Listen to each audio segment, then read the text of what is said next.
Hello friends, मैं शालिनी पांडे स्वागत करते हैं आपके अपने YouTube channel Shalini beyond study में।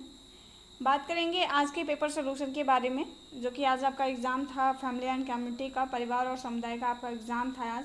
तो उस एग्ज़ाम के पेपर के सोल्यूशन के बारे में बात करेंगे।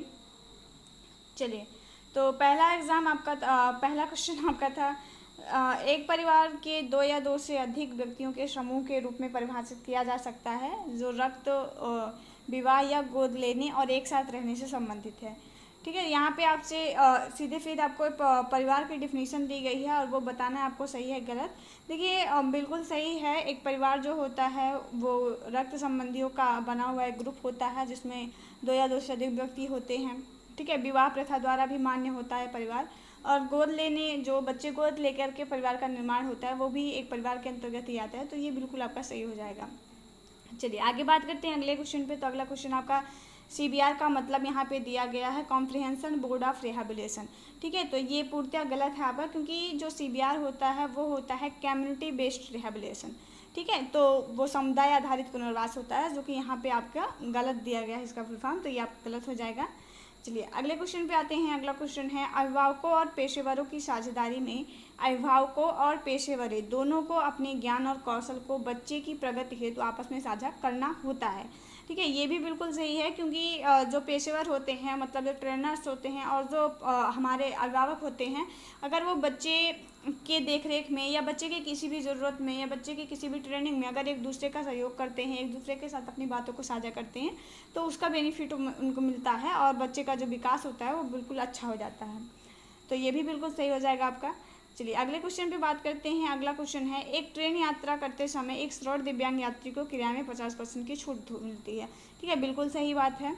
चलिए आगे बढ़ते हैं अगले क्वेश्चन पे। तो अगला क्वेश्चन है दिव्यांगता पुनर्वास उपायों के बारे में उच्च स्तरीय सरकारी अधिकारियों को प्रशिक्षण देना सीबीआर का मुख्य लक्ष्य होता है। ठीक है, देखिए कुछ लोगों को ये सही और कुछ लोगों को ये गलत लगेगा, जबकि मेरे हिसाब से ये क्वेश्चन आपका पूर्णतः गलत है, क्योंकि जो आपका सीबीआर होता है, सीबीआर जो है वो समुदाय के अंदर रह रहे लोगों को शिक्षित करने का प्रयास करता है। ठीक है, उच्च स्तरीय सरकारी अधिकारियों को शिक्षित करना जो है, प्रशिक्षण देना, इसका उद्देश्य नहीं होता है, क्योंकि समुदाय आधारित पुनर्वास का मतलब होता है कि जो समुदाय है उस समुदाय के अंदर ही ऐसी सुविधाओं का निर्माण करना या उस समुदाय के लोगों को, नागरिकों को जागरूक करना, ताकि वो समुदाय के अंदर ही रह रहे जो दिव्यांग पर्सन हैं उनके लिए वो क्या है, जो सुविधाएं हैं, जो सरकार द्वारा नीतियां हैं, उनको वो हर एक गांव के हर एक बच्चे, हर एक तबके तक जो है वो पहुंचा पाएँ।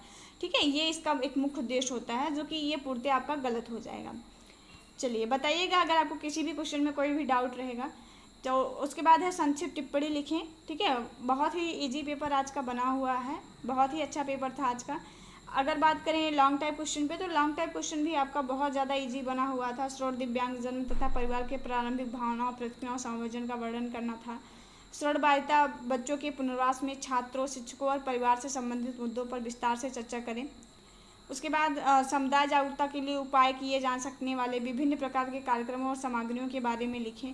अगला और लास्ट क्वेश्चन आपका तो बहुत ही अच्छा था, जिसमें आपको मार्गदर्शन और परामर्श कैसे देंगे इसके बारे में आपसे पूछा गया था, और आपके भाई बहन की क्या भूमिका होती है। ठीक है, श्रोण बाधित बच्चों के पुनर्वास में, वो सारी चीज़ें इसमें पूछी गई थी। बहुत ही अच्छा पेपर गया होगा आप सभी का, आई होप। तो बताइएगा कमेंट बॉक्स में आपका एग्ज़ाम कैसे गया।